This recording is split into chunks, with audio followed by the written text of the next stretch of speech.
성부와 성자와 성령의 이름으로 아멘. 영상을 먼저 보겠습니다.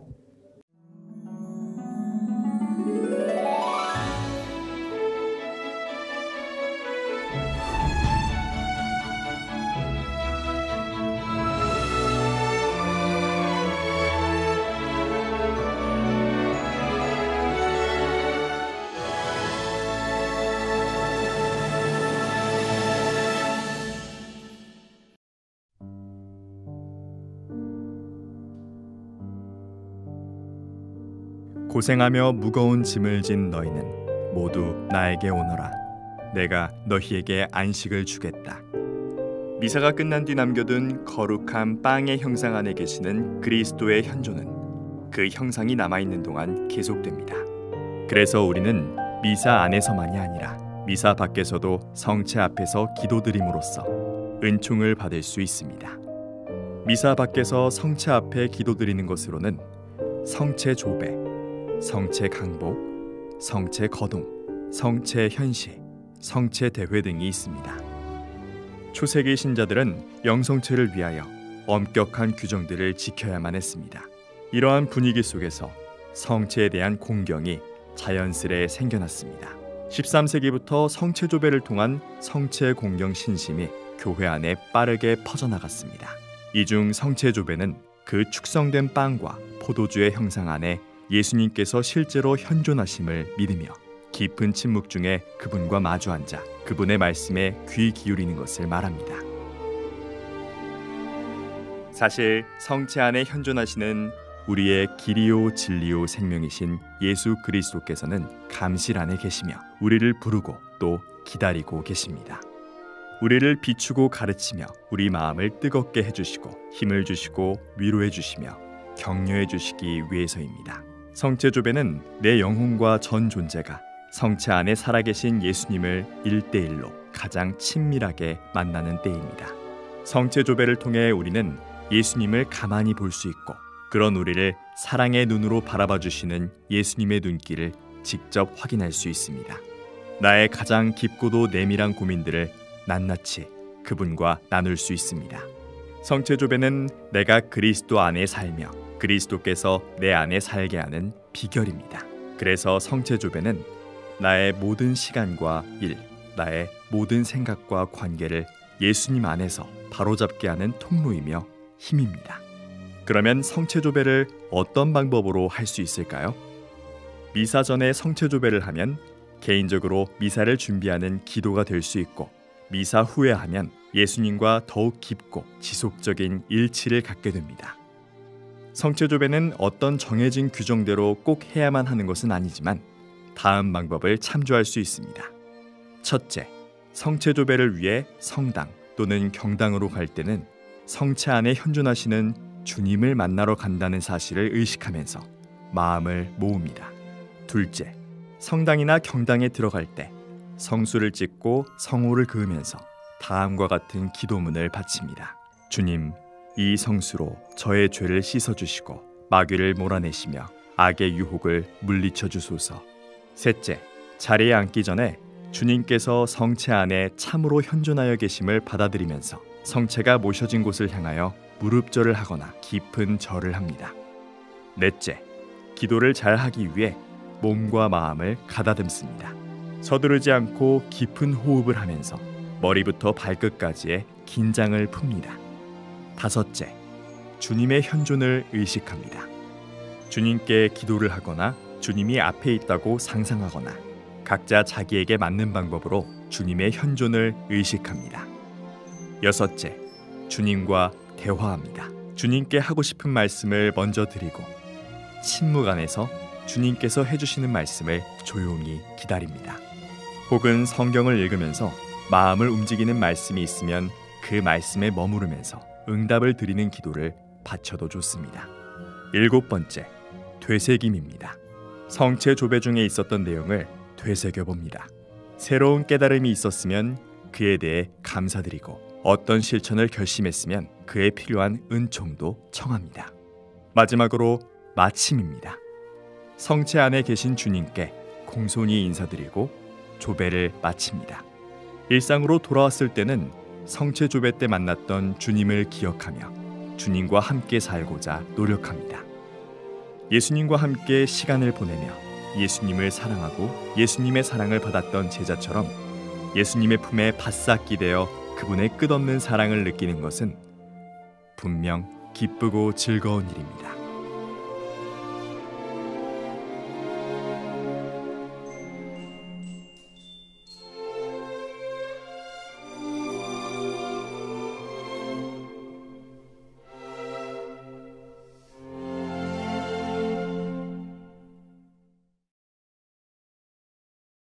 네. 성체조배라는 말을 처음 들어보셨죠? 네. 성체라는 뜻은 여러분들이 8월 21일 날 세례 받고 8월 22일 날 성체를 영하는 천령성체를 하게 되죠. 근데 기본적으로 성체조배라고 하는 말은 참으로 우리에게 기도하는 도움이 되는데 성체조배가 우리 신앙생활과 마음을 편안하게 하는 참 도움이 되는데 성체조배의 이 기도보다 훨씬 더 중요한 가치가 있는 게 뭐냐면 성체는요 조배라고 하는 것이면 조배는 뭐냐면 흠모하고 존경한다는 거예요. 조배. 그 조자가 우리 조선할 때 조자 아침 조자. 여러분 아침에 일어나면 그 사람에 대한 행동들이 더 정갈하게 되지 않습니까? 그죠? 배라고 하는 것은 이제 흠모하고 존경하는 그런 행위를 얘기하는데, 성체를 왜 흠모하고 공경하고 또 마음으로 찬미와 찬양을 왜 드리냐. 이게 참 중요하죠. 어떻게, 어떤 목적으로 드리냐. 성체 안에 빵의 형상이지만 그것이 바로 예수님의 몸이고 예수님의 인격체를 그 안에 모시고 있기 때문에 우리가 조배하고 기도하는 거예요. 그것이 안 되면 이게 이상하게 돌아가게 돼 있어요. 그러니까 이 순서를 정하는 건 아닌데 성체 조배를 하다 보면 한국 분들은 잘합니다. 왜? 우리는 정원서 떼놓고 앉아있기를 잘하는 문화가 있었기 때문에 그렇고 조금 전에도 보셨지만 여러분 갓바이 지난번에 말씀드렸죠? 수능 때 했던 모습들이 다 여기 나타나요. 그죠? 수능 때 비나이다 비나이다 무릎 꿇고 비나이다 비나이다 카드 빌어가지고 냄새가 나요. 그죠? 무슨 냄새 나요? 근데 중요한 게 있어요. 이게 이제 그런 마음을 하는 건 너무너무 중요한데 그래서 그 소중한 우리 한국 사람만이 있어요. 외국을 아무리 다녀보세요. 호주 보세요. 저 로마 뭐 어디 가도 어느 성당에서도 무릎 꿇고 비는 데가 한 군데도 없어요. 이건 한국 사람만 가지고 있는 그러한 기도의 방식을 잘 보신 건데 어떻게 여러분 보시면 알지만 환경만 성당이지 불당으로 바꿔놔봐. 여러분 좀 이상하지 않았어요? 불당이네 저기. 그렇잖아요? 근데 이거는 불당이다 아니다 떠나서 불당도 한국처럼 하는 데는 없어요. 그러니까 불당과 성당의 문제가 아니고 한국 사람이 그렇게 기도하는데 상당한 선물을 받았다는 것을 알아두시면 됩니다. 근데 이게 자칫 잘못하면 이게 참 쉽지 않은 게 천주교는요 이게 상당히 합리적인 종교고 상당히 정서적인 종교. 무슨 말씀이냐. 합리적인 건 생각이고 정서는 마음인데 이 두 개가 상당히 조화를 이루지 않으면 자칫 완전한 이성주의에 가서 믿음 생활에 어려움이 있을 수 있고 자칫 가슴으로 해서 이게 미신화가 될 수 있어요.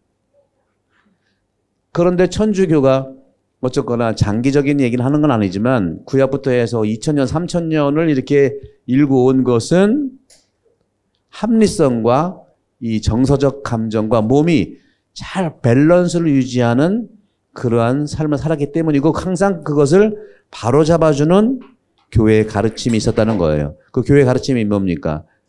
바로 말씀이고 지금 여러분 배우는 이러한 공부인데 여러분 세례 받은 다음에 매번 이렇게 공부를 할 수 없잖아요. 그죠? 스스로 하셔야지. 그래서 우리가 열광하는 게 뭐냐면 교황님의 가르침을 제대로 보시면 돼요. 여러분들 한국 분들은 신앙사라는데 이것이 물론 대부 대모 관계를 도와줄 수는 있는데 대모 대보 관계도 역시 그분도 신앙의 대상을 배우는 사람이에요. 똑같이. 다만 이제 경험이 있기 때문에 이제 나눠줄 수 있는데 여러분 그래도 천주교가 어느 정도 방향을 잡는데 왜곡되지 않을 수 있는 게 뭐냐면 사제 수도자가 있고 또 그 부분도 조금 더 넘는다면 교황님이 계신. 교황님은 딴 게 아니에요. 우리 프란스 교황님 보세요. 여러분 미사라든가 신앙행위라든가 삶의 방식의 기준이 될 수 있는 것은 교황님의 말씀과 교황님의 행동을 보시면 돼요. 미사도 마찬가지. 미사가 우리 성당에 왜 기도를 왜 안 하냐 못하냐 교황님 미사만 보시면 돼. 물론 이렇게 되면 그 표준이기 때문에 그렇습니다. 그래서 그런 점에서는 내가 내 방식대로만 살아가는 방식이 조금 변형이 될 수 있다는 말씀을 드리고 싶어요. 그래서 우리는 늘 원초적인 그런 근본의 가치로 돌아보게 하는 거. 이게 회개예요. 회개라는 건 뭐냐? 새로운 걸 찾는 그 부분이라는 말은 본래의 우리에게 주신 선물로 돌아온다는 얘기를 하는 건데, 그래서 저는 무슨 말씀을 드리고 싶냐면, 성체조배라고 하는 이 관점들이, 성체는요, 보는 게 아니고 먹는 겁니다. 이게 핵심이라는 거예요. 물론 잘 먹는 사람은 보기도 할 수 있어요. 그렇죠? 성체는 보는 게 아니에요. 성체를 모셔다 놓고 자꾸 보려고 하잖아요. 이게 잘못될 수 있는 가능성이 있는 자꾸 보려고 하는 거.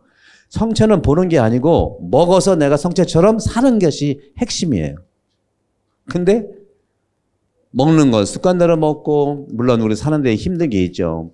억울함도 있을 수 있고 사업도 잘 안 될 수도 있고 자녀가 좀 잘 안 될 수도 있고 그러면 기도하는 건 당연히 괜찮아요. 기도하고 특히 눈에 보이는 성체가 예수님의 몸이라 하니까 그렇잖아요. 그 앞에서 성체 바라보면서 위로도 받고 하겠지만 가장 성체의 핵심은 오늘이 바로 성체와 성혈 대축일인데 흘리는 거고 쪼개는 거라는 거죠. 근데 그거를 하지 않고 바라만 본다? 문제가 있을 수 있다. 있을 수 있는 게 있는 거예요, 이게. 근데 대부분은 또 따져보면은 신앙생활을 잘 하시는 분, 성체를 잘 영하시고 성체성의 삶을 살기 위해서 가족을 위해서 나누고 또 여러 가지를 이제 흘리는 그런 희생적인 삶을 당연히 살죠. 그런 점에서는 균형 잡히기 위해서 성체조배라고 하는 이 말이 사실은 말도 한국말밖에 없고요. 그냥 영어로 하면 adoration이 끝입니다. adoration. adoration이 뭐냐? 그냥 공경하고 찬미한다는 거예요. 그리고 여기도 그렇고 로마도 그렇고 전 세계에서 카톨릭은 성체 현실을 이렇게 해놓는 특별한 성시간이 있어요. 우리 본당에서도 올해는 순교자의 그 사목지표이기 때문에 첫 목요일 날 미사 마치고 성체 현실을 해놓고 거기서 그 앞에서 이제 기도도 하고 그것이 이제 성시간이라고도 하죠. 거룩한 시간인데 그래서 여러분들 이 성체조배에 대한 것을 그래서 성체를 현실을 안 해도 그 특별히 이제 그 시간에 안 해도 성당에 앉아서 성체 감실이 이제 왼쪽에 있거든요. 감실에는 예수님의 이제 몸에 현존이 있는 거 그걸 느끼면서 기도하시는 방법이 있다는 겁니다. 근데 오늘 보시면 성체조배 순서가 여러 가지 있잖아요.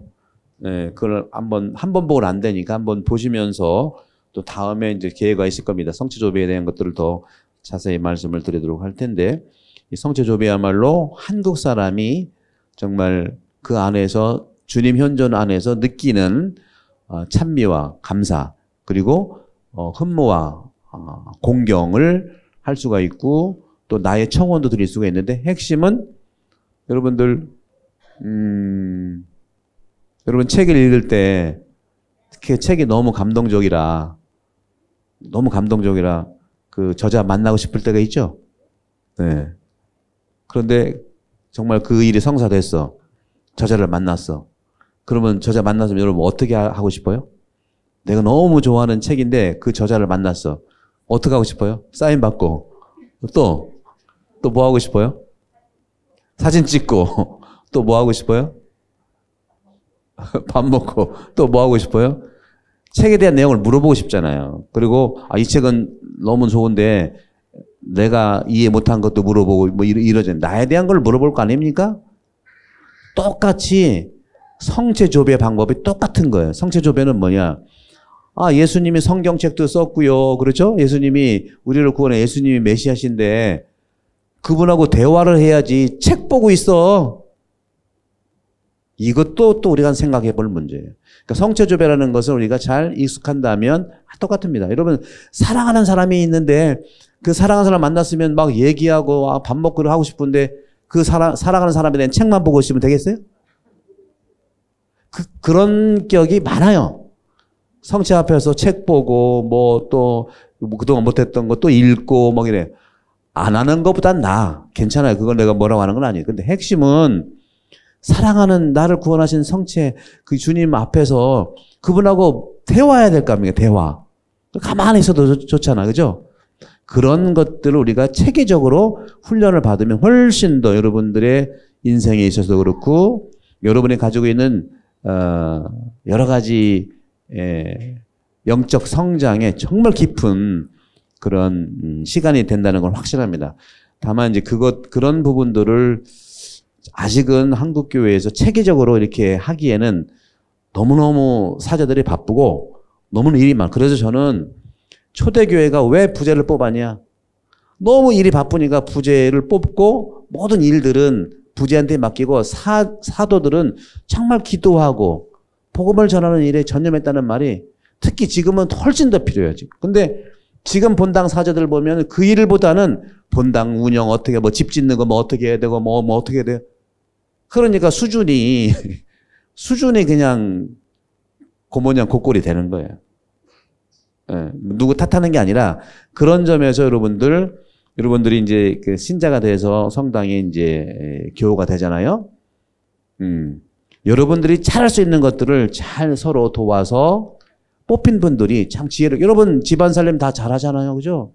똑같아요. 성당도 누군가는 살림을 해야 돼. 그래서 뽑힌 사람들이 이제 봉사자이죠. 당연히. 그죠? 또 여러분들이 또 여러 가지 세를 받았으면 같이 협력하는 부분이 분명히 생긴단 말이에요. 그런 점에서도 운영 문제라든가 살림 문제는 이미 여러분들이 베테랑이에요. 왜? 집안 살림 지금까지 잘 하셨잖아. 여러분 수입 지출 망하지 않았잖아. 그런 겁니다. 그런 점에서는 여러분들이 세상의 일을 철저하게 정말 잘 하시면서 그 기준은 여러분들이 배웠던 이 몇 개월 동안의 이 가톨릭 교리라는 거예요. 교리가 딱딱한 게 아니라 집안 살림 잘 하시는 분은 성당도 잘합니다. 그럼 여러분 다 잘했잖아요. 그죠? 그런 점들을 이제 말씀드리고 싶은 거예요. 그래서 조금씩 더 여러분들이 가지고 있는 영적인 그러한 그 가치들이 충분한데 그것들을 훈련할 수 있는 시간을 세상 살림 때문에 놓쳤다는 관점을 우리가 많이 생각을 해봐야 되고 그래서 저는 이곳에 와서 1년 배우고 작년부터 그런 사제가 할 수 있는 영적 깊이들을 충분히 끌어낼 수 있는 여러분 없는 게 아니라 있는 걸 끌어내는 거예요. 없는 거 내가 넣어주는 게 아니라 여러분 다 가지고 있어요. 사람은 다 가지고 있어요. 그런데 환경에 이런 환경 때문에 우리는 관심 있으면 그 관심 있는 부분에 이제 영향이 받는 거 아니겠어요? 있지만 관심이 없으면 퇴화하게 돼 있단 말이에요. 그런 점에서 한국교회의 모델 여러분들이 태어나면서 신자가 아니든 태어나면서 가지고 있던 모든 스피리추얼 기프트가 다 있다는 거죠. 스피리추얼 탤런트가 다 있어요. 그런 영적인 그런 깊이를 충분히 찾고 할 수 있는데 어떤 겁니까? 여러분 수영을 배우더라도 지도자가 필요하잖아요. 그죠? 나름대로 하다가는 나름대로 빠져. 영적인 것도 특별히 마찬가지라는 거죠. 그런 점들 여러분들이 예비자 교리를 이제 몇 개월치 봤는데 여러분들이 처음이라 좀 쉽지는 않겠지만 난 다른 얘기하는 게 아니라 사람에 대한 얘기를 하기 때문에 다 있다는 거죠.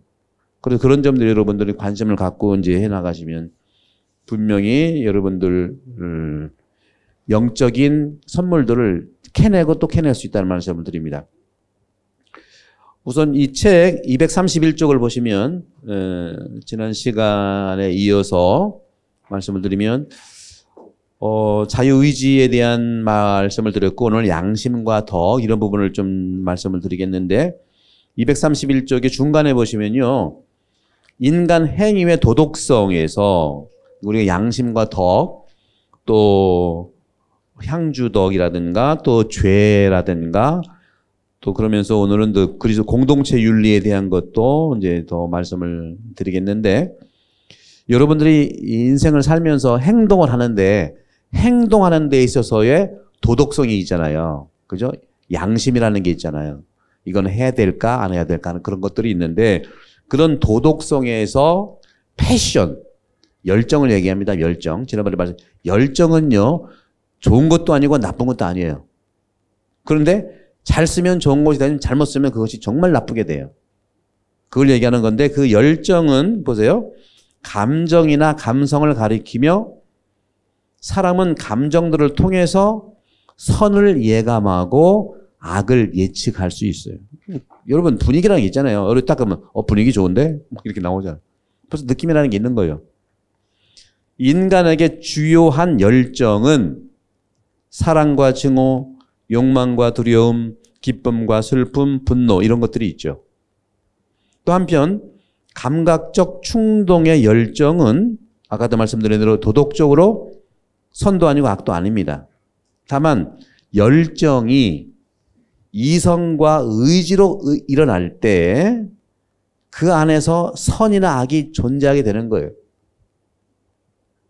그러니까 아까도 말씀드린 대로 열정이 선을 만났다 아주 선의 열정으로 인해서 살아갈 수 있는 거예요. 근데 안 좋은 거 좀 이따가 자세하게 말씀드려요. 이거는 정말 어려운 건데 여러분들이 어렵지만 없는 것이 아니었어요. 몰라서 그냥 살아가는데 힘들었고 또 아팠고 이런 것들이 알면은 안 아플 수 있고 그 아프지 않은 에너지를 좋은 쪽으로 쓸 수 있어요. 여러분들 블루 마운틴이라는 곳에 가는데 잘 알고 가면 잘 갔다 올 수 있잖아요. 그죠? 근데 모르고 가면은 헤매.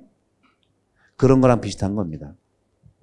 여러분들 언제도 말씀드렸을 겁니다. 그 한국 사람인데 요트를 가지고 요트 조그만 차란다 배잖아요. 요트를 가지고 전 세계를 일주했어요. 일주. 대단하죠. 365일 요트 조그만 배 하나 요트를 일주했는데 그분이 갔다 온 다음에 인터뷰를 했어요. 어떤 게 가장 힘들었습니까? 물어보니까 뭐가 힘들었겠어요, 여러분들? 여러분이 상상을 해보세요. 요트 가지고 전 세계 일주하는데 뭐가 힘들었을까? 가장 힘든 게 뭐예요? 물어봤어요. 뭐라고 그랬을까요? 그 다음에? 여러분 요트를 가지고 이제 전 세계 일주한다 생각. 네? 외로움. 괴로움도 있었을 텐데. 여러분 꼭 요트만 타면 외롭습니까? 지금도 외롭지 않아요? 그런 거죠. 물론 외로움이 있겠죠. 가장 힘든 거는 시간을 말씀. 가장 힘든 거는 요트가 고장 났을 때예요. 이거라는 거죠, 여러분들. 여러분 달라요, 이게. 제가 말씀드리고 싶은 것은 여러분 몸이 망가졌을 때가 가장 힘들다는 거죠. 여러분들 뭐 부부간에 대화가 안 돼가 힘든 것도 있고 뭐 두 분이지만 혼자 있는 것 같은 외로움도 있겠고 있지만 여러분들 몸에서 여러분들 일상생활을 할 때 가장 힘든 것이 어떤 거예요? 머리가 복잡할 때예요? 아니면 가슴이 쿵쾅거릴 때예요? 그것도 있지만 가장 힘든 거는요. 요 손톱 밑에 가시 들어갔을 때야. 이거 안 빼면 하루 종일 힘들어. 무슨 말씀인지 아시죠? 여러분들은 한국 사람들 정신적인 것을 많이 얘기를 하기는 괜찮은데 역시 한국 사람들은 감성적이에요. 그런데 실제로 몸이 아프다 보세요. 몸이 아프면요. 모든 내 삶에 집중하는 아픈 곳을 향해 있어. 그럼에도 불구하고 아프지만 일해야 되니까 끙끙거리 일을 해. 가장 우리가 참 장점이면서 단점은 뭐냐. 한국 사람들은 너무 정신력으로 버틸려고 그래. 정신 좀 쉬시기 바라요, 여러분들. 저도 지금 정신적으로 좀 쉬어야 돼. 하도 너무너무 유튜브도 많이 하고 강의도 많이 하겠지만 언제도 항상 말씀하냐. 신학교에 있을 때보다 10분의 1도 안 하는 겁니다. 제가 저를 이제 조절을 하는 거니까. 그리고 저는 이렇게 할 때 에너지가 나와. 가만히 있으면 힘이 없어.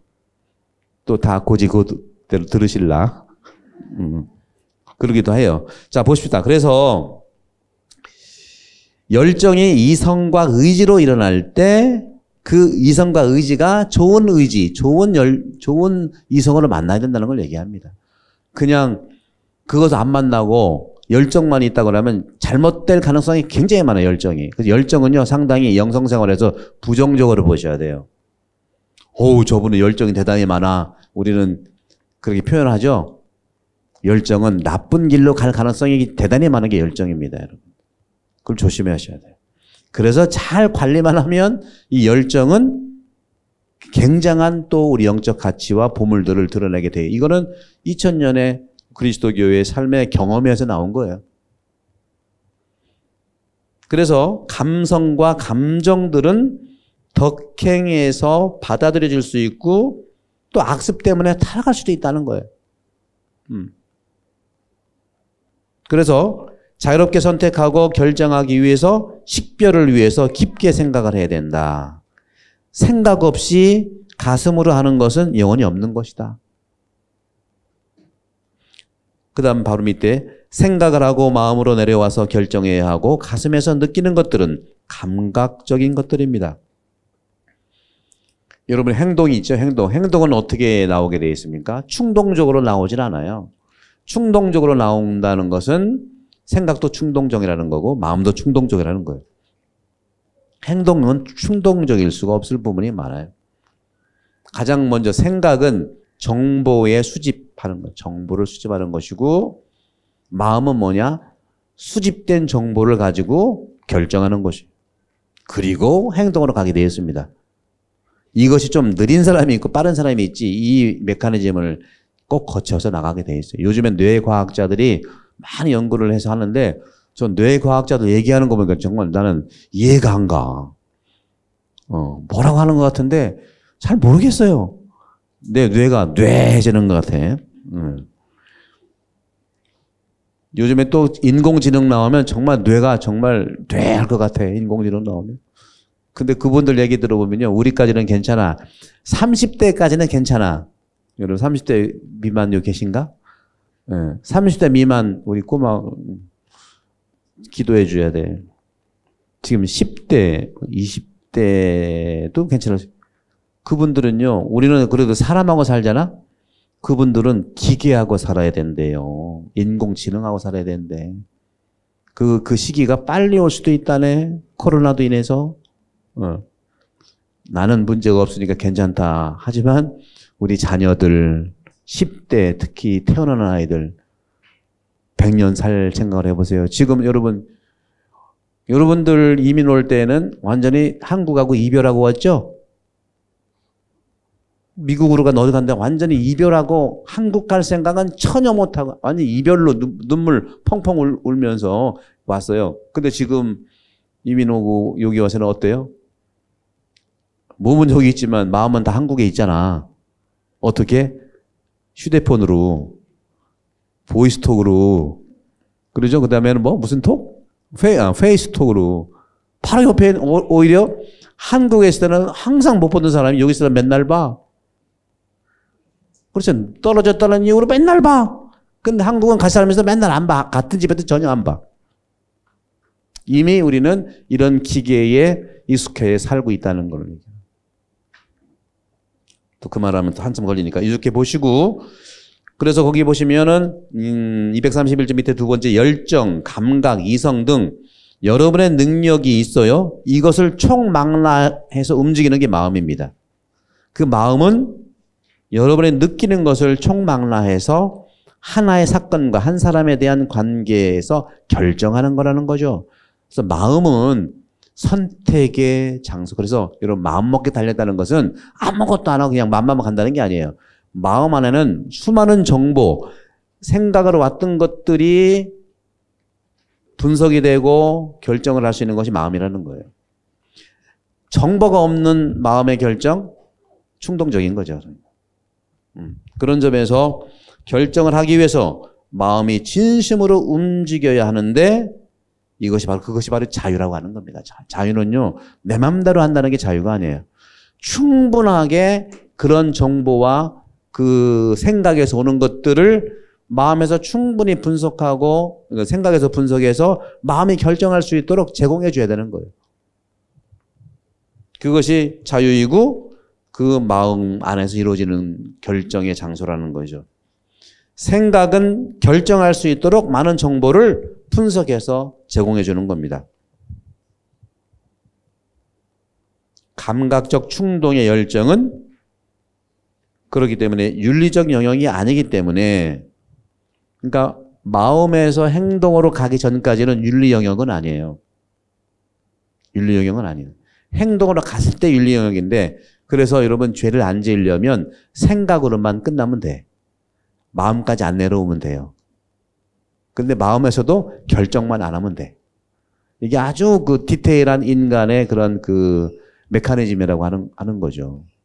그래서 생각과 마음이 중요해요. 그래서 종교는 마음 공부라고 하는 거고 또 영혼 훈련이라고 하는 말들이 그렇게 나오는 겁니다. 이것은 한국에서도 여러 교육이 있지만 여러분 지성교육이 있고 한국이 여러 교육자들 하는 말이 뭐예요? 인성교육이 안 된다. 인성교육이 안 된다 얘기잖아요. 그죠? 너무 지성교육이고 너무 주입식이다 하는데 저는 주입이든 아니든 그건 방법이니까 괜찮다고 봐요. 왜? 주입도 장점이 있는 거예요. 다 나쁜 게 아니죠. 또 여기 서양의 교육, 뭐 대화한다 교육하지만 이 사람들은 기준이 또 없잖아. 사람 사는데. 여러분들 자녀 아시지만 여러분 자녀가 한국 아이다 기준이 있어요. 그죠? 몇 가지 기준이 있어. 여기서 낳고 자라도 엄마 아빠의 그런 그 환경 안에서 이 아이는 호주 아이네. 이 아이는 그래도 한국 아이네. 기준이 있어. 몇 가지. 첫 번째, 눈치가 있냐 없냐가 기준이야. 같이 눈치 없으면 호주 사람이야. 근데 우리 한국 분들이 눈치를 너무 부정적으로만 보지 말자는 거죠. 눈치는요, 늘 말씀드렸죠. 인텔렉츄얼 이모션이에요.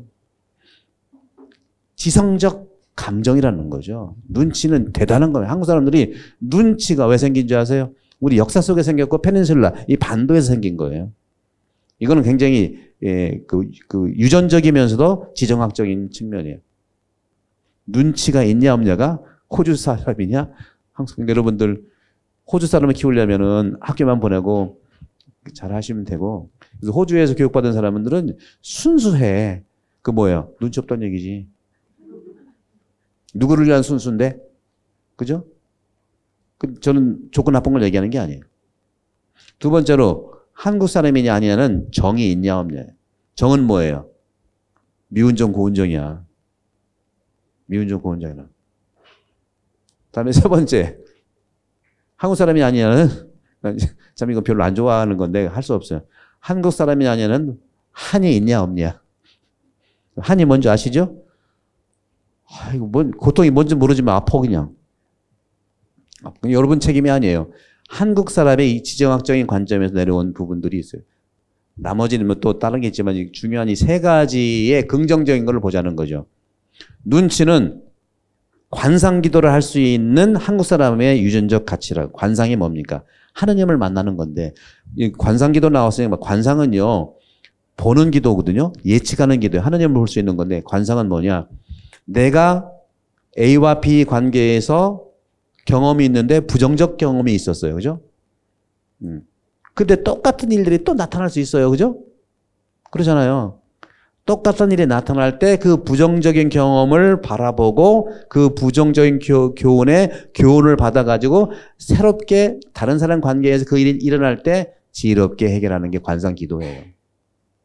관상기도가 안 보이는 거 보게 하는 관상기도는 하느님께서 해주시는 거 우리 영역이 아닙니다. 그걸 하기 위해서도 우리가 좀 훈련도 해야 되고 하는 건 있는데, 일상적인 점에서 우리가 관상기도 잘한다, 또 우리가 한다는 것은 삶 안에서 지난번에 경험했던 그 모습을 새롭게 경험할 때 기억을 하고서 지혜롭게 나가는 걸 얘기하는 거예요. 그런 차원에서도 저는 여러분들께 이 감정이라고 하는 이 부분들은 흘러가는 관점에서도 마음의 결정을 할 수 있도록 생각과 긴밀하게 대화해야 된다. 사람들은 생각형이 있고 물론 감정형이 있긴 있어요. 그러나 생각형이라고 해서 감정이 없는 게 아니고 감정형이라고 해서 생각 없는 게 아니에요. 하기를 어려워하고 또 경험이 없어서 그렇지. 그럼 여러분들이 성당을 다닌다는 이 교육은요, 주로 생각에 대한 그 교육이 많고 그것은 이제 마음으로는 이제는 훈련을 좀 하시면서 보시면 되는데, 제가 이제 여기 양심과 덕, 233쪽 양심과 덕이 굉장히 중요한 거기 때문에 다시 반복을 해보면, 도덕적 양심은 그러니까 인격이 구체적 행위의 가치를 알아볼 수 있도록 해주는 한 가지 이성적 판단을 말한다. 이게 무슨 말이냐면, 도덕이라는 거 알죠? 양심이라는 걸 알잖아요? 인격이라는 건 뭐예요? 인격이라는 건 사실은 아시아 개념은 아니에요. 인격이라는 개념, person인데, 이 person 개념은 철저하게 서양 개념입니다. 그런데 우리에게도 그런 부분들이 있다는 거죠. 한국, 아시아, 특히 우리 아시아가 인격 개념이 좀 부족한 게 왜 그러냐? 우리는 인격 개념보다는 사람이라고 하는 이 사회적 가치의 문화가 더 세기 때문에 그래요. 사람과 인격은 달라요. 인격은 영어로 표시하면 person이고 사람은 people이에요. 한국 사람들은 people 개념에 더 익숙해 있어요. 그건 뭐냐? 이거는 네이처, 본질이라고 하는 거예요. 사람의 본질은 people과 연결된. 본질이라는 건 뭐예요? 여러분 다 가지고 있는 게 본질이잖아요. 그죠? 이 사람은 있는데 이 사람 없는 게 아니에요. 본질 개념은 모두가 사람이면 가지고 공통 가치라는 거죠. 사람. 여기 사람 아닌 사람이 있어요? 없잖아요. 동물 없잖아, 동물. 그렇죠? 없죠. 그죠? 여기 뭐 사람 존재 아닌 사람 없죠. 그래서 사람 존재라고 하는 공통 부분, 네이처, 본질이 다 사람인데, 근데 인격 개념은요, 다 한 사람은 다른 걸 얘기하는 거예요. 다른 거. 이 사람 인격과 이 사람 인격이 달라. 존중해 줘야 돼. 근데 서양은 person 개념이 강하니까 그것도 우리가 필요한 부분이 있어요. 그렇죠? 근데 우리는 그런 점에서는 서양 사람들은요, 이 people 개념에 오히려 더 공감하고 노력을 해야 되고, 우리 한국 사람들은 people 개념이 강하니까 아주 의도적으로 한 사람 한 사람을 소중히 여기고 나의 인격과 상대방 인격을 소중한 것을 훈련을 해야 돼요. 그럴 때 우리가 그 21세기에 전 세계에서 한국을 주도하는 그러한 가치들이 될 수 있어요. 보세요. 자본주의, 자유주의는 유럽이라든가 이런 데서 했잖아요. 그건 어떤 개념? 지금도 자본주의, 자유주의는 한 사람 잘하는 거에 대해서 그냥 냅두는 거예요. 근데 우리 한국 사람들은 한 사람 잘하면 냅두질 않잖아. 특히 골프하면 1등한 사람한테 되게 뭐라 그래. 그리고 진 사람한테는 자꾸 위로해. 그건 완전히 독이거든. 졌는데 자꾸 왜 위로를 하냐고. 이런 개념 때문에 그래요. 한국 사람들은 그래서 한 사람 한 사람의 이 가치들을 소중하게 하는 훈련이 필요해요. 그래서 여기는 만 18세면은 나갈 수 있는 그런 독립된 그런 법제화도 있더라고요. 그 독립할 수가 있대. 독립하면 나라에서 돈이 나와. 그죠? 이런 나라 처음 봤어. 우리는 독립하면 어떻게 해? 다리 몽둥이로 부수듯이. 근데 이런 것들이 사실은 엄격히 따져보면은 유대 문화인 루카복음 15장에 나와 있는 거하고도 관련이 있어요. 그래서 그런 점들을 이제 보시고, 그래서 우리나 그 사람 개념 본질과 인격 개념 person은 지극히 한 사람 한 사람에 대한 존중을 해줘야 돼요. 우리 성당도 한 사람 한 사람을 존중하는 것이 더 필요해요. 여럿이 있을 때는요, 그 힘으로 막 밀어붙이는데, 한 사람이 있을 때는 한 사람과 여러 사람, 간단하게 말씀드리면 같이 한 10명이 중국집 갔는데 다 짬뽕 통일을 해야 되잖아. 이게 너무 소셜 밸류를 더 중요시 여기는 거예요. 거기다가 누가 짜장면 먹을래? 그러면 다 짬뽕 먹어. 뭐 이랬는데. 짬뽕도 먹지만 짜장면도 먹을 수 있도록 허용해 주는 게 이게 바로 인격 존중하는 시작이에요. 특히 같은 단체에서 여러 사람 의견이 10개인데 한 사람 의견 다르면 자꾸 뭐라고 하지 마세요. 그분도 알아. 10명 중에 2명이 다른 의견 알아요. 그럼 합의하면 그분도 따라오게 돼 있어요. 근데 8명이 비슷한 의견 내고 2명이 좀 다른 의견 내면 자꾸 뭐라고 그래. 뭐라고 하지 마세요. 제발. 그게 인격 존중이에요. 그러나 합의해서 같이 갈 때는 이분도 안다니까. 대세를. 처음부터 여러분들 손들지를 마시고 충분히 대화하게 돼요. 이것이 바로 대화 문화가 인격 존중의 문화인 거예요. 그 대화를 너무 잘해야 돼. 특히 큰 본당이라든가 사람들이 굉장히 많은 데는 이 회의가 정말 대화가 잘 있어야 되고 그리고 로비를 잘해. 로비가 뭐예요? 회의하기 전에 관계된 사람들이 서로 합의를 하거나 서로 회의가 원활하게 위해서 서로 기술적인 것들은 서로 주거니 받거니 해야 되는 거예요. 근데 우리는 로비가 부정적으로 해. 무슨 서로 짜고 고스톱만 쳐봤나? 뭐든지 부정적으로 보지 마시고 이런 부분들을 어떻게 하면 잘 돌아가게 할 수 있는 긍정적으로 보시는 게 중요해요. 왜? 성당에서 무슨 나쁜 일 하겠어요? 근데 성당에서 나쁜 일 하는 게 아니기 때문에 모든 걸 긍정적으로 보라는 거예요. 자, 그런 점에서 양심은 두 번째, 인간의 양심은 가장 은밀한 방입니다. 아까 그래서 성체조배에서 나왔을 때 이 양심과 바로 예수님과 대화하는 게 성체조배예요. 그러니까 특별한 방식이 없다고 해도 관이 아니잖아요. 그죠? 여러분 양심과 그 앞에 내 양심 앞에 있는 예수님의 몸과 대화하면 되잖아. 그죠? 그런 성체조배에 도움이 되는 책도 있긴 있는데요. 어떻게 보면 책이 더 복잡할 수도 있어. 그러니까 핵심은 여러분들이 여러분들의 은밀한 방인 양심과 또 주님 성체 현존 앞에서 하고 싶은 말 다 하세요. 뭐 욕해도 괜찮다고 생각해요. 누가 보나? 아우 저 인간 죽었으면 좋겠네요. 그러면 내가 왜 그랬지? 그러면 성체 하느님이 그럴까? 너 본래 그렇잖아. 이 주거니 받거니 대화. 사람과 대화하면 판단이 들어서지만 하느님과 대화하면 판단이 없고 다 받아주시니까 그런 거죠. 이런 시간을 많이 갖는 것이 훨씬 더 여러분들 하느님 대면 장소로서 지성소가 양심이다 하는 것을 말씀드리고 싶어요. 인간은 그 깊은 곳에서 하느님 목소리가 들려와 경청합니다. 그래서 아까 말씀드렸던 한국에서 인성교육. 지성교육은 되는데 인성교육이 안 된다. 그래서 뭐 영화배우 조인성도 와서 어떻게 강의도 하고 조인성 모르는 분들은 모르는구나. 근데 여러분들 신앙생활을 하면요. 지성교육뿐만 아니라 인성교육은 당연히 해야 되는 거고 영성교육까지 돼야 되는 게 앞으로 이 미래의 영성교육이 돼야 되는. 지성교육은 뭐고 그러면 인성교육은 뭐고 그럼 영성교육은 뭐냐. 기본은 간단합니다. 지성교육은 학교교육이 지성교육이에요. 그리고 여러분들이 지금 이렇게 교리 시간을 저한테 몇 개월씩 받는 게 이게 지성교육이에요. 예, 지성교육은 머리로 하는 교육이에요. 머리로 알아듣는 교육이 지성교육이에요. 기본이 머리예요.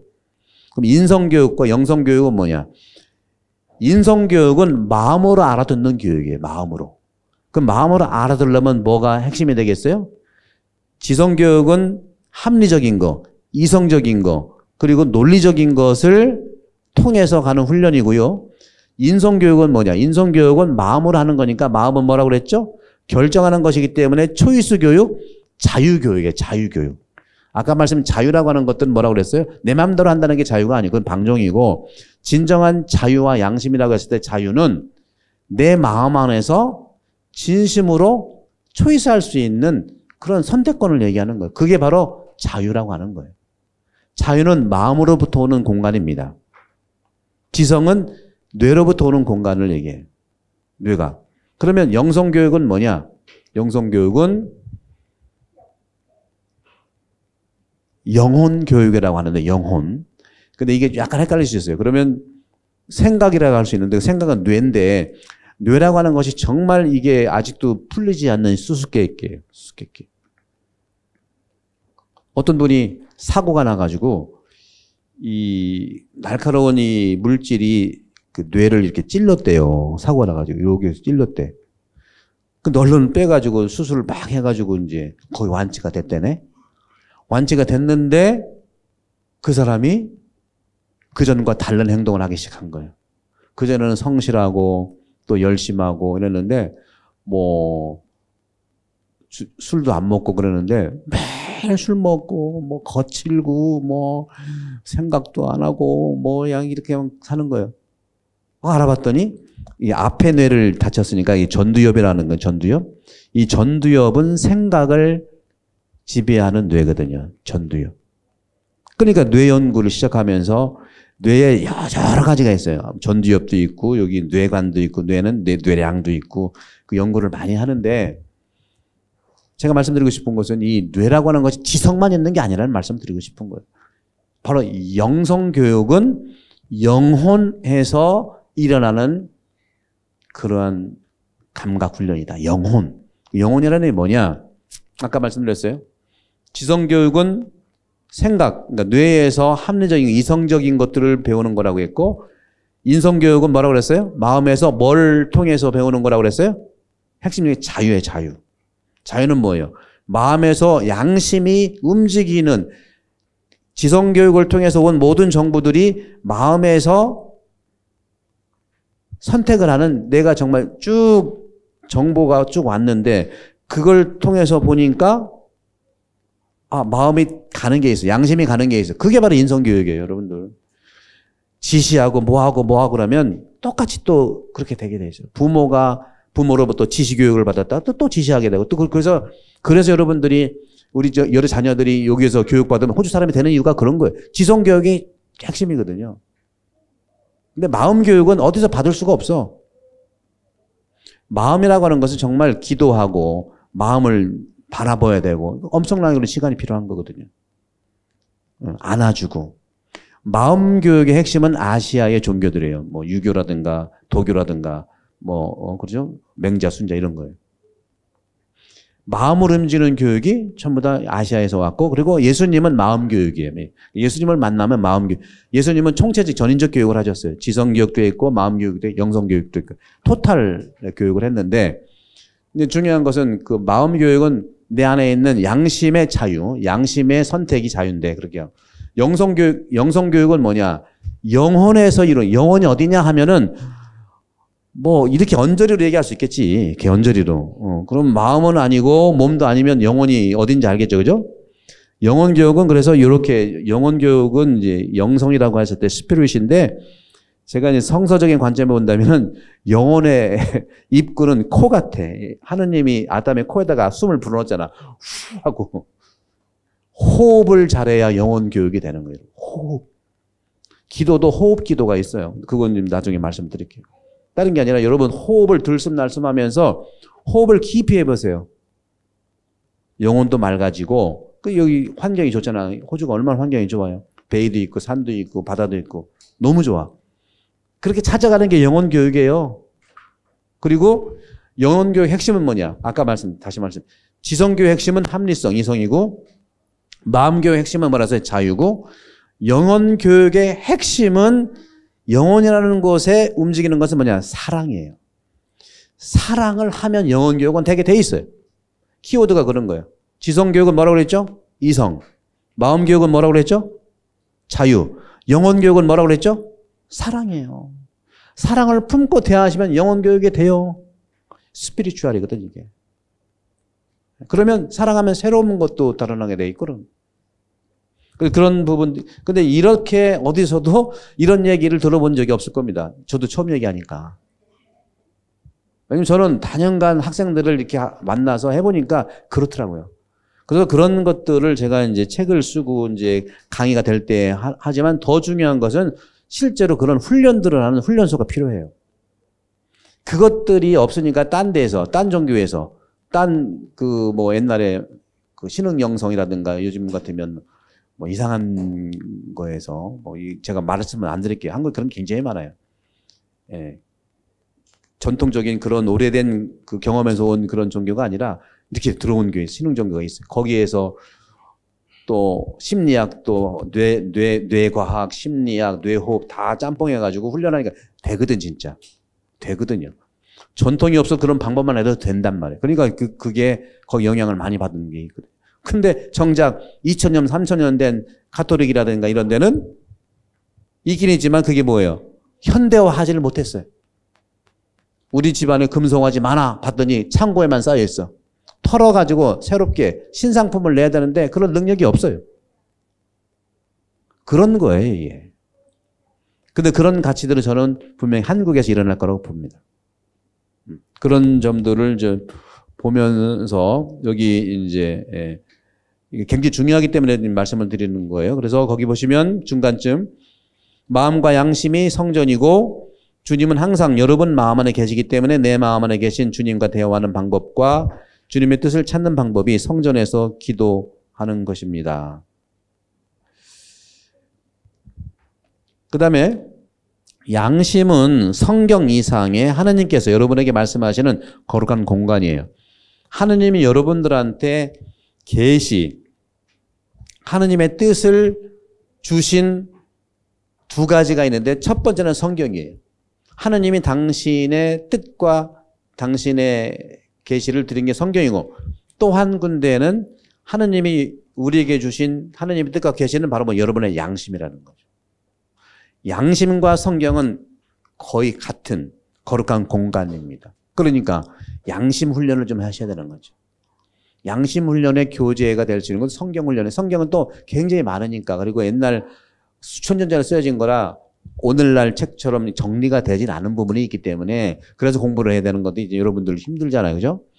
그러면서 여러분들 양심을 가지고 제가 말씀드리는 이 부분들을 이제 도움을 좀 받으면 되는데 조금 전에도 여기도 나온 것이 있어요. 조금 전에 말씀드렸던 그 도덕성, 아까 말씀드렸던 여러 가지 열정, 또 식별, 뭐 가슴, 또 여기서 나왔던 여러 가지가 있는데 제가 여기서 이제 말씀을 좀 드리면 기본적으로 6세기에 가톨릭에서 6세기에 그레고리오 교황님께서 7죄종이라는 것을 말씀하셨어요. 7죄종.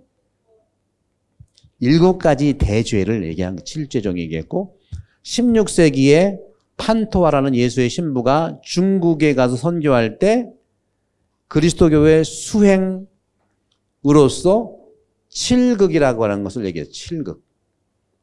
근데 7극은 7죄종의 중국식 표현을 얘기한 거고요. 이 7죄종 이전에 초기 그리스도교에서 8가지 악습에 대해서 얘기를 했습니다. 8가지 악습에 대해서. 이 8가지 악습은 또 8가지 나쁜 생각이라고 얘기합니다. 나쁜 생각. 나쁜 생각.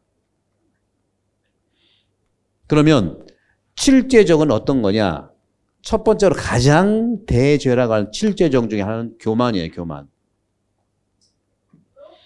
그 다음에는 그 질투. 질투는 다른 말로 시기예요. 질투. 그 다음에 세 번째는 탐욕. 탐욕은 다른 말로 인색이에요. 인색. 그 다음에 음욕. 음욕은 다른 말로 음란이에요. 몇 개 됐어요? 하나, 둘, 셋, 4개 됐죠. 그다음 몇 개 남았어요? 그럼 3개 남았죠. 그 다음에는 분노예요. 분노. 분노로 다른 말로 하면 anger. 영어구나. 네. 그럼 몇 개 남았죠? 하나, 둘, 셋, 넷, 다섯. 2개 남았죠. 그 다음에 나타나는 것이 바로 뭐가 있나? 꼭 하나씩 까먹더라고요. 일단 탐식. 탐식. 탐식은 뭐예요? 뒤집어봐. 식탐이지. 네. 먹는 거. 그 다음에 나타난 것은 나태. 나태는 뭐예요? 게으른 거지, 게으른 거. 이게 7가지 대죄예요. 그렇게 나와.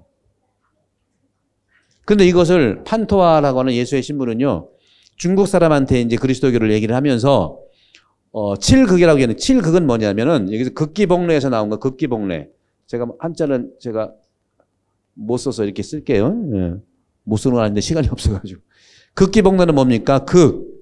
기는 자기 기자. 자기를 극복하고 예로 돌아가라. 예로 돌아가라는 건데 극기는 뭘 얘기해? 자기를 극복하는 자기의 욕심 이렇게 7가지를 극복하라 해서 칠극이에요. 판토와 예수 신부가 16세기에 중국에서 이제 이걸 한자로 쓴 거예요. 그러니까 원문이 한자. 그거는 이제 한국에서도 한국말로 번역이 됐는데 필요하면 이걸 좀 보시면 돼요. 요즘에 어떤 인문학자가 새롭게 이제 번역을 했던데 여기 똑같이 이제 칠극은 칠제종을 그대로 한 거니까 그대로 나온 거고 8가지 나쁜 생각 악습은 이것이 나오기 전에 초기기부터 먼저 있었던 겁니다. 그래서 칠제종은 8가지 악습에서 영향을 많이 받은 거예요. 영향을 많이 받은. 여기서는 7개 중이니까 7개인데 이건 8개니까 하나가 더 있겠죠. 그죠? 하나가 그러니까 따져보니까 약간 차이가 나는 거 있는데 2개가 다르더라고요. 이것을 얘기하면서 8가지 나쁜 생각은 2가지. 하나는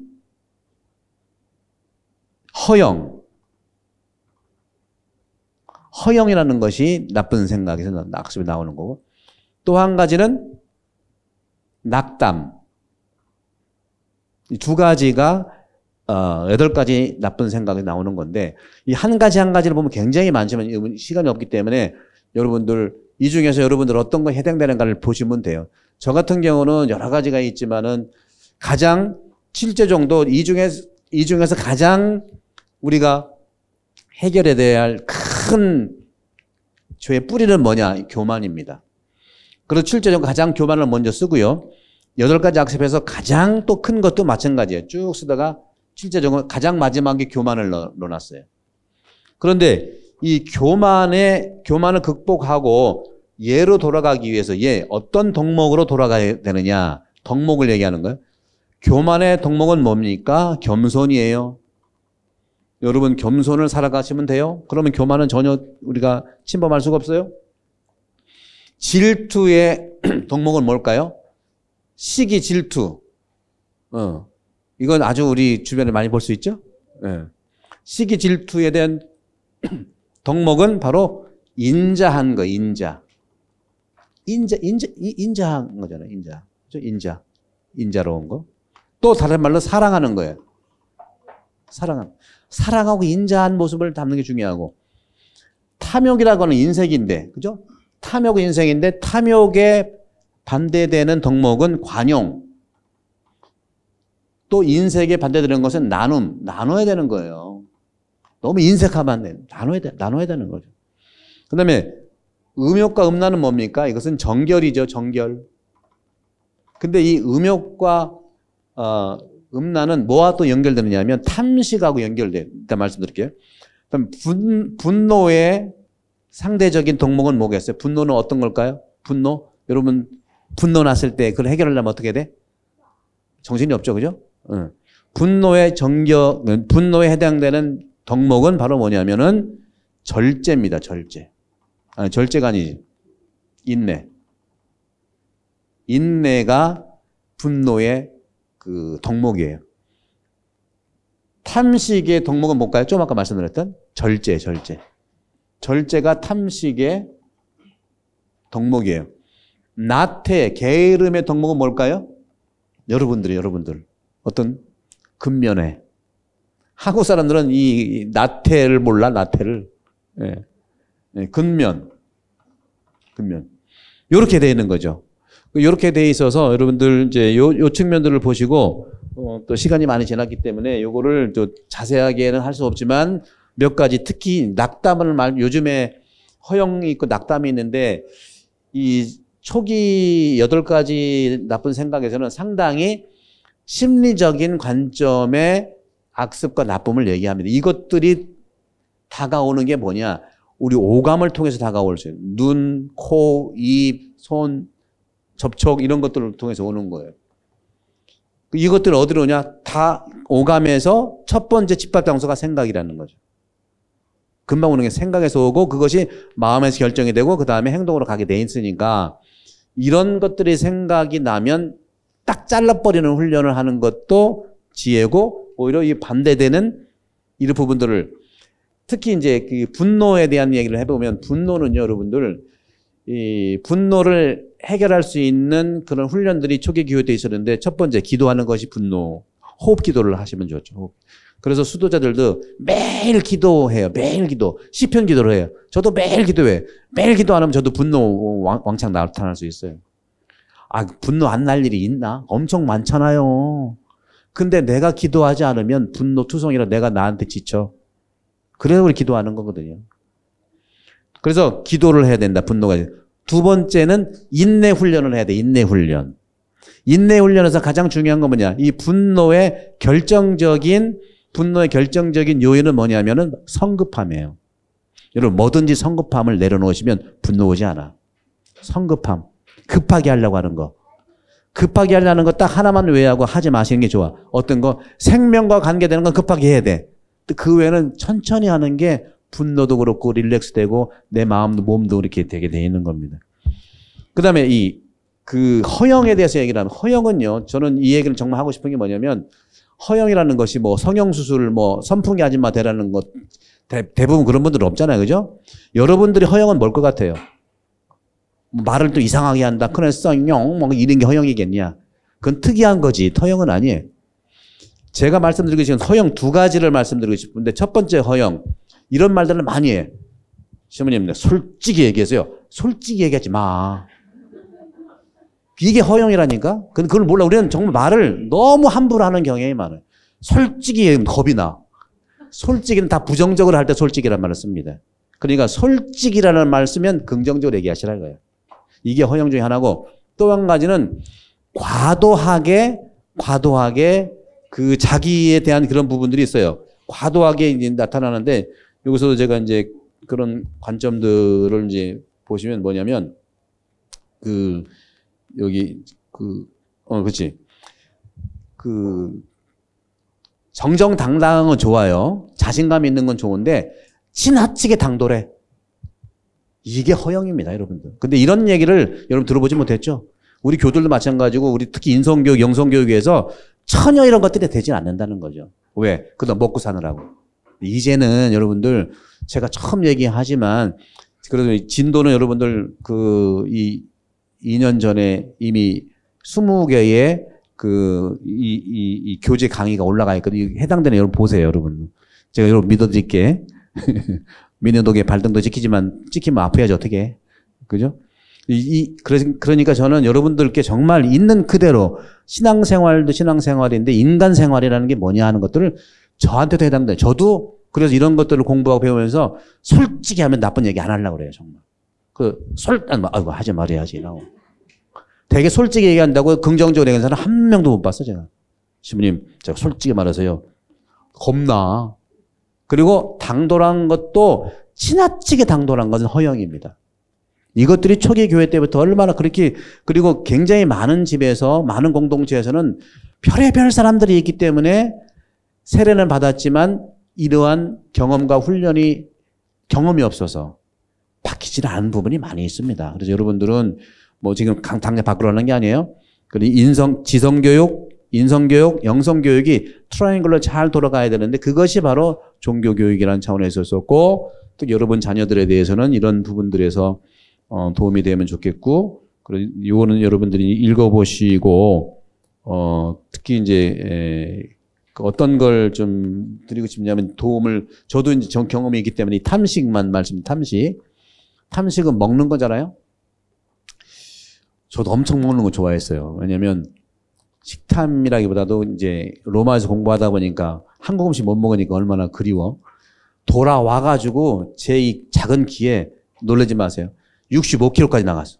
문제는 뭐냐? 한 번 밥 먹으면 그 공깃밥 있죠? 그 2그릇이나 먹었어. 그리고 문제는 뭐냐? 나는 많이 먹는 게 아니라. 그런 생각. 지금은 반도 안 먹어요. 너무 또 힘도 나와. 무엇을 말씀드리고 싶냐? 탐식이라고 하는 것은 여러 가지 이유가 있지만 그 육적인 기쁨을 찾는 걸 얘기해요. 이 탐식은 또 음욕과 관련이 있어요. 탐식을 조절하지 않는 사람, 다시 말하면 음욕이 강한 사람은 탐식부터 조절해 보세요. 그러면 해결이 될 수 있는 거예요. 같은 계열이거든요. 몸에 대한 과도한 그러한 애착이라는 말씀을 드리고. 그러면 이 탐식을 하지 않고 뭘로 하느냐? 여러분들 담배 끊는 사람들을 보게 되면 뭘 많이 한다고 그랬어요? 주념부리라든가 이걸 많이 해서 살찌잖아. 그죠? 그래서 사람은요, 뭘 끊으면 뭘 채워야 되거든요. 끊기만 할 수 없어요. 그래서 여러분은 신앙생활을 하는 겁니다. 다시 말하면 이 탐식 이 부분, 음욕 이 부분은 영적인 것의 기쁨을 찾아보십시오. 있습니다, 분명히. 그러면 영적인 기쁨이 내 몸을 더 행복하게, 건강하게 하는 건 분명하게 있는 거죠. 그래서 그런 점들을 앞으로 여러분들 이제 오늘이 이제 6월달 시작된 첫 주니까 이제 6, 7 얼마 안 남아서 8월 달에 이제 세례 받기 전까지 이제 이런 식의 교육을 여러분께 실질적으로 할 수 있는 것들을 말씀드리면 여러분들이 강의에 끝나지 말고 한번 여러분 자신을 보세요. 쭉 보시면서 자세한 또 디테일이 있겠지만 여러분 나름대로의 이런 그 거울로 바라보고 바라본 것을 덕목으로 한번 이렇게 채워보는 그렇게 되기 위해서 기도를 하고 성체조배를 하고 기도하고 또 주일매사 오는 것이지 기계가 아니에요, 여러분. 그런 점들을 보시고 오늘은 이 정도로 하고 다음 시간에 11강, 12강 얼른 또 나가도록 하겠습니다. 성부와 성자와 성령의 이름으로 아멘. 영광이 성부와 성자와 성령께 성부와 성자와 성령의 이름으로 아멘. 수고하셨습니다.